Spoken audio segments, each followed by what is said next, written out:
বৈষম্যমূলক কার্যক্রমের অভিযোগ তুলে পার্বত্য চট্টগ্রাম বিষয়ক উপদেষ্টার অপসারণ দাবিতে বিক্ষোভ হয়েছে খাগড়াছড়িতে।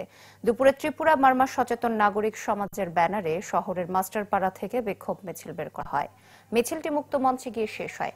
পরে সেখানে সমাবেশে বক্তারা বলেন, পার্বত্য চট্টগ্রামের গুরুত্বপূর্ণ পদে মারমা ও ত্রিপুরা প্রতিনিধিত্ব না থাকায় বৈষম্যমূলক আচরণ করা হচ্ছে।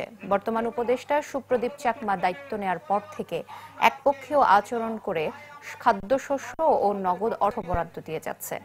এসব অনিয়মে উপদেষ্টার সহযোগী হয়ে কাজ করছেন মন্ত্রণালয়ের যুগ্ম সচিব বঙ্কন চাকমা। তাই আগামী 7 দিনের মধ্যে উপদেষ্টা ও যুগ্ম সচিবকে অপসারণ করা না হলে অবরোধ সহ কঠোর কর্মসূচির হুঁশিয়ারি দেওয়া হয় সমাবেশ থেকে। পরে জেলা প্রশাসকের কাছে প্রধান উপদেষ্টা বরাবর স্মারকলিপি প্রদান করা হয়। 7 দিনের মধ্যে যদি আমরা এই বিষয়ে আমাদের সাথে আমাদের নেতাদের সাথে যদি সমাধান না হয় এবং প্রধান উপদেষ্টা যদি এই পদগুলিতে সমাবন্তন না করে এবং সুপ্রদীপ বাবু এবং কাঞ্চন চাকমাকে যদি পার্বত্য মন্ত্রণালয় থেকে অপসারণ না করে, তাহলে আগামীতে আমরা অবরোধ ডাকতে বাধ্য হব।